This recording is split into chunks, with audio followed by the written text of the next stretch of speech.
Hello everyone, I'm CA Neeraj B. Welcome to my YouTube channel @Accounting Buddy NB.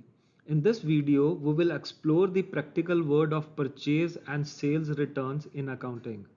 You will learn how debit notes and credit notes are issued and recorded with real life illustrations. We will explain the purchase return book and sales return book formats and their posting to the ledger accounts.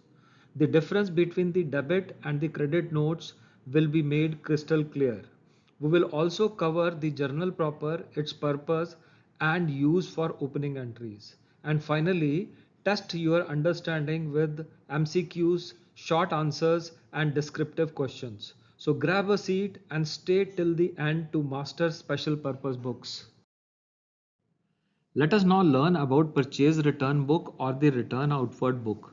It is a book that records the transactions related to the return of goods purchased on credit.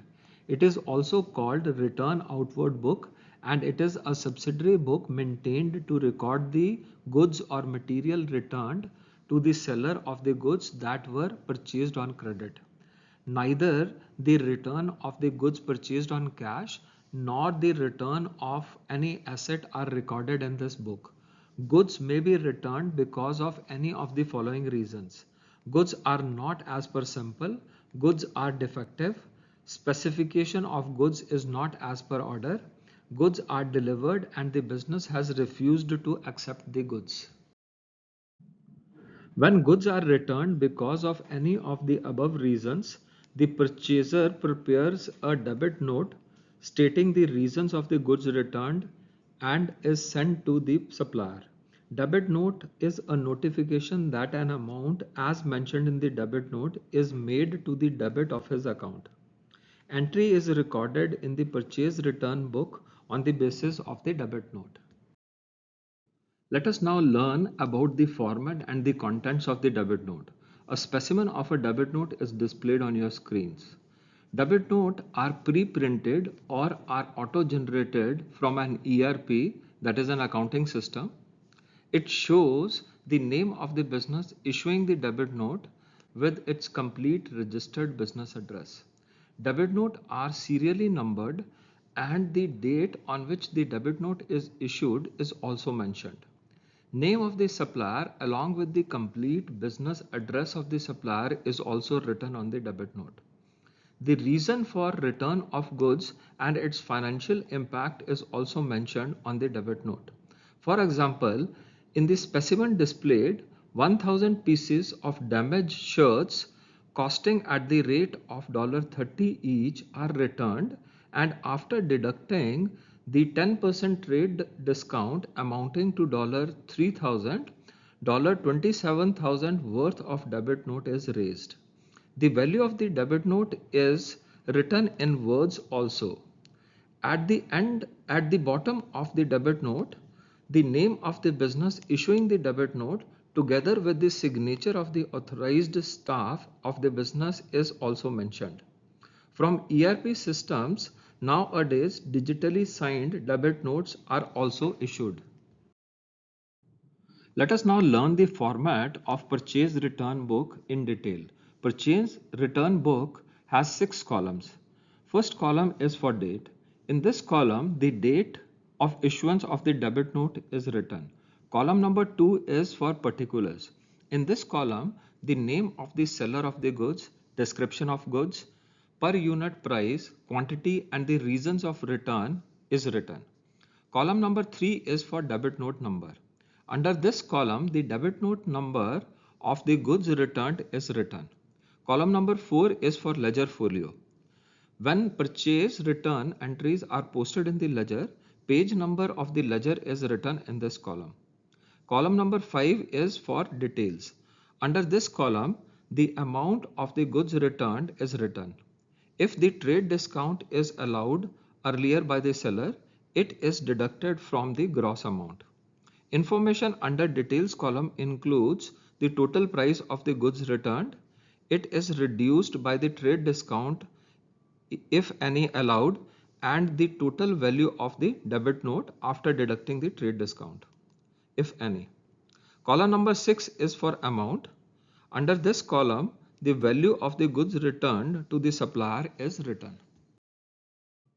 Let us understand recording of purchase return transaction with an illustration. Record below transactions in a purchase return book of the Holy Trading LLC. On 15th March 25, Holy Trading LLC returned goods to Tolly Trading LLC for $5,000 because of damaged goods and allowed a trade discount of 10% on the original purchase transaction. This transaction will be recorded in the purchase return book as displayed on your screens. In the date column, the date on which the debit note is issued is written. In the particulars column, the name of the supplier, Tolly Trading LLC, is written and the value of the goods returned is written in the details column for $5,000. The trade discount of 10% allowed will be mentioned in the particulars column and the value of the trade discount, that is $500, is mentioned under the details column. The amount of goods returned net of trade discount, that is $4,500, is mentioned under the details column, and again $4,500 is written under the amount column. On 20th March 25, Holy Trading LLC returned goods worth $400 to Molly Trading because the goods supplied were not as per approved sample. This transaction will be recorded in the purchase return book as displayed on your screens. The transaction will be recorded on 15th of March 25 and the name of the supplier, that is Molly Trading LLC, will be written under the particulars column. The value of the goods returned for $400 will be written under the details column and again under the amount column. On the last day of the month, that is 31st March 25, the purchase return book is totaled and it comes to $4,900 in the given illustration. Since the total value will be posted to the credit of the purchase return account, the words by purchase return account is written under the particulars column. Let us understand the mechanics of posting from purchase return book in ledger account. The amount of goods returned is transferred to the credit of the purchase return account. The account of the supplier from whom the goods were purchased is debited with the value of the goods returned by writing to purchase return account. The total of purchase return book is posted to the purchase return account by writing the words buy sundries as per purchase return book. Let us now learn the process of posting purchase return entries to the ledger account basis the purchase book transactions recorded in the purchase return book of Holy Trading LLC. An abstract of the purchase return transaction dated 15th March 25 to Tolly Trading LLC for $4,500 is displayed on your screens. This purchase transaction will be recorded in the supplier account of Tolly Trading LLC ledger account. The date of the transaction, that is 15th March 25, will be written in the date column on the debit side of the account of the supplier Tolly Trading LLC for $4,500 by writing the words to purchase return account in the particulars column. Another transaction of purchase return to the supplier Molly Trading LLC for $400 is displayed on your screens. This transaction will be posted to the supplier account of Molly Trading as displayed on your screens. The transaction will be posted on 20th March 25 on the debit side of the supplier Molly Trading account for $400 by writing the words to purchase return account in the particulars column. Let us see how at the end of the month the total value of purchase return is posted to the purchase return account in the ledger. The total value will be posted to the purchase return account on 31st March 25 on the credit side of the purchase return account for $4,900 by writing the words buy sundries as per purchase return book. Let us now learn yet another subsidiary book, that is sales return book or return inward book. It is a book that records the transactions related to the return of goods sold on credit. It is also called return inward book and it is a subsidiary book maintained to record the goods returned from the customer of the goods that were sold on credit to him. The return goods sold on cash are not recorded in this book. Goods may be returned because of any of the following reasons. Goods sold are not as per sample. Goods sold are defective. Specification of goods sold is not as per order. Goods are delivered and the customer has refused to accept the goods. When goods are returned because of any of the reasons explained in the previous slide, the seller prepares a credit note stating the reasons of goods returned and it is sent to the customer. Credit note is a notification that an amount as mentioned in the credit note is made to the credit of the customer account. Entry is recorded in the sales return book on the basis of the credit note. When goods once sold are returned, the seller issues a credit note to the customer for the value of the goods returned. Let us understand the format of a credit note basis specimen displayed on your screens. The name of the business issuing the credit note is printed on the credit note along with the complete registered office address. Credit note is always serially numbered, controlled, and the date on which it is issued is also mentioned on it. The name of the customer along with its complete business address is written on the credit note. Complete description of the goods returned by the customer are also mentioned on the credit note. The value of the goods returned after deducting the trade discount, if any, is mentioned both in figures and in words. The credit note is also signed by the authorized staff of the business issuing the credit note. Let us learn the format of the sales return book. A sales return book has got 6 columns as displayed on your screen. Column number 1 is for date. In this column, the date of issuance of credit note is written.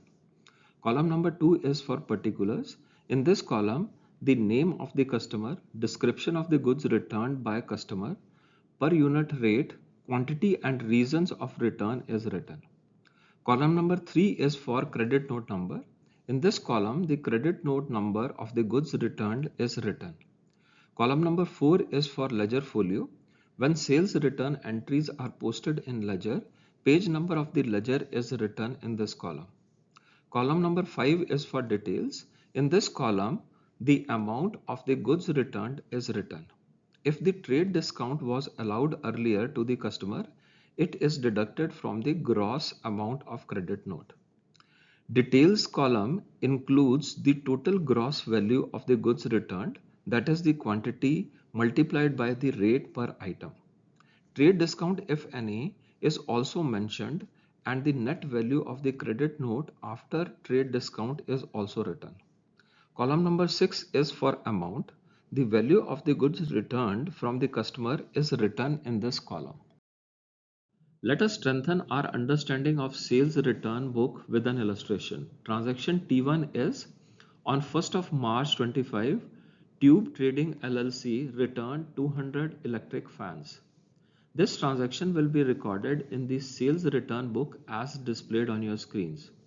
This transaction is recorded in the sales return book on 1st of March 25, that is the date on which the credit note is issued. In the particulars column, name of the customer, Tube Trading LLC, along with the complete description of the goods returned is mentioned. The gross value of the goods, $30,000, is written in the details column. The amount of applicable trade discount of $3,000 is also written in the details column. Net value of goods returned for $27,000 after deducting the trade discount is written in the details column and is also written in the amounts column. Transaction T2 is on 11th March 25, TriStar Trading LLC returned 100 defective ACs to Holy Trading LLC. This transaction is recorded in the sales return book as displayed on your screens. In the date column, the date, that is 11th March 25, on which the credit note is issued is mentioned.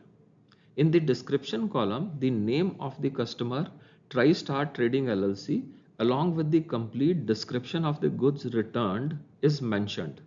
The value of the goods returned for $25,000 is written in the details column and again in the amount column. At the end of the month, that is 31st March 25, all the sales return transactions are totaled and are posted to the debit of sales return account for $52,000. Now let us see how the journal entry for the sales return is passed. The entry is passed on 31st March 25 by debiting the sales return account for $52,000, being the total value of all the sales return transactions for the month of March 25. Respective customer accounts will be credited. That is, Tube Trading LLC will be credited by $27,000 and TriStar Trading LLC will be credited by $25,000. Proper narration for the journal entry is also mentioned. The sales return book of Holy Trading LLC for March 25 is displayed on your screens. Entry in the sales return account will be posted on 31st March 25 on the debit side of the sales return account for $52,000 by writing the words "to sundries as per sales return book for March 25" under the particulars column. Sales return book abstract of the sales return transactions of Tube Trading LLC is displayed on your screens. The sales return transaction will be posted in the ledger of Tube Trading LLC on 1st of March 25 on the credit side for $27,000 by writing the words "buy sales return account" in the particulars column. Sales return book abstract of the sales return transaction of TriStar Trading LLC is displayed on your screens. This sales return transaction will be posted in the ledger account of TriStar Trading LLC on 11th of March 25 on the credit side of the TriStar Trading LLC for $25,000 by writing the words "buy sales return account" in the particulars column. Let us learn the difference between the debit note and the credit note. Debit note is prepared by the customer while the credit note is prepared by the seller of the goods. Debit note is an intimation for debit made in the account of seller of goods containing the reasons, while the credit note is an intimation of credit made in the account of the customer containing the reasons. In case of return of goods, debit note is the basis of recording entry in the purchase return book, while in case of return of goods, credit note is the basis of recording of the entry in the sales return book. Let us learn another subsidiary book, that is the journal proper or journal.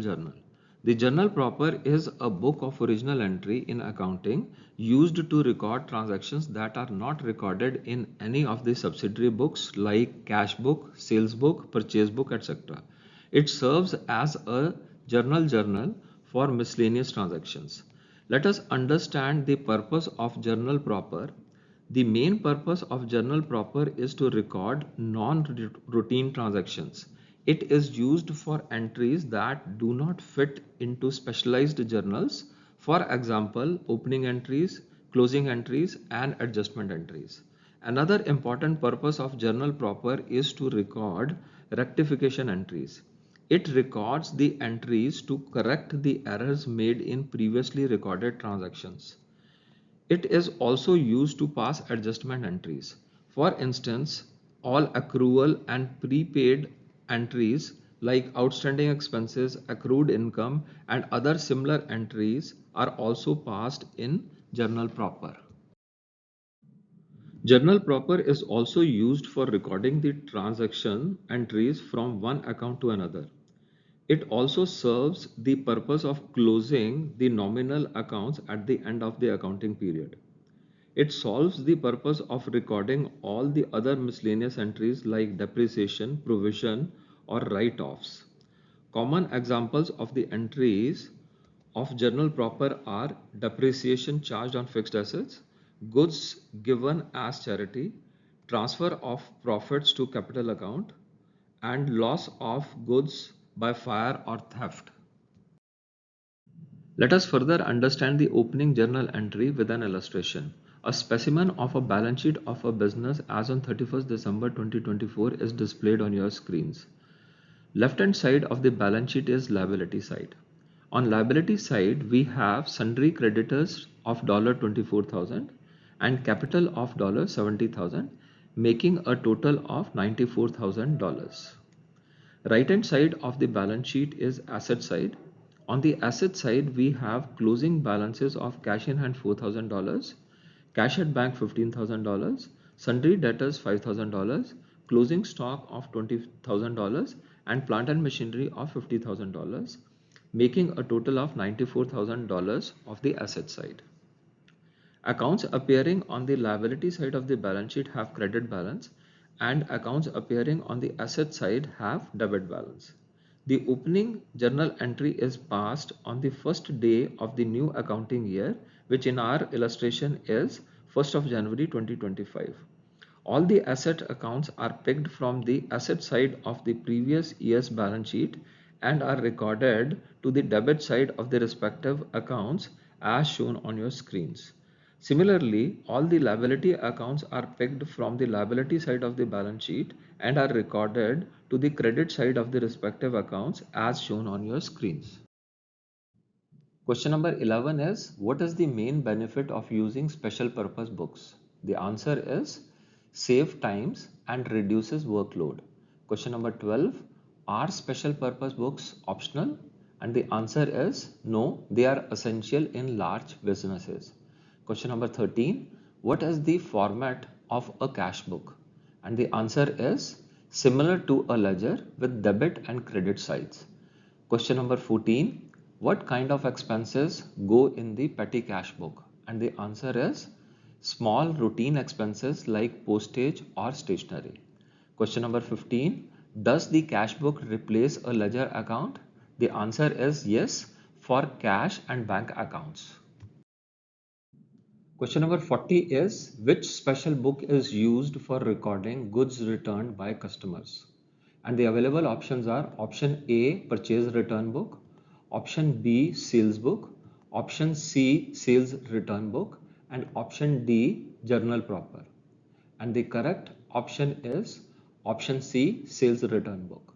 Question number 41 is, opening entry is recorded, and the available options are option A, in the beginning of the accounting year, option B, at the end of the accounting year, option C, in the middle of the accounting year, and option D, any time during the year. And the correct answer is option A, in the beginning of the accounting year.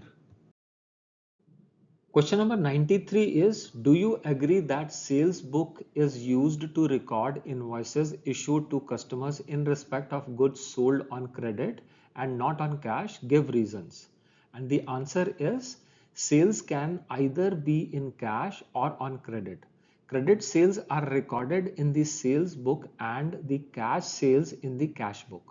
The source documents for recording entries in the sales book are invoices issued to the customers. Entries are recorded with the net amount of the invoice after deducting trade discount. Question number 94 is, how is the purchase book used? And the answer is the purchase book records credit purchases of goods meant for resale. It does not include cash purchases or asset purchases. In my upcoming lesson on 9th of August 25, we will break down to pass the closing entries through journal proper for both trading and profit and loss account. You will understand how to post these entries and arrive at gross margin and net profit accurately. We will also cover rectification, transfer and adjustment entries and more. If you enjoy the content of my channel and appreciate my teaching style, please subscribe, share and like my YouTube channel @AccountingBuddy NB. Thank you and goodbye for now.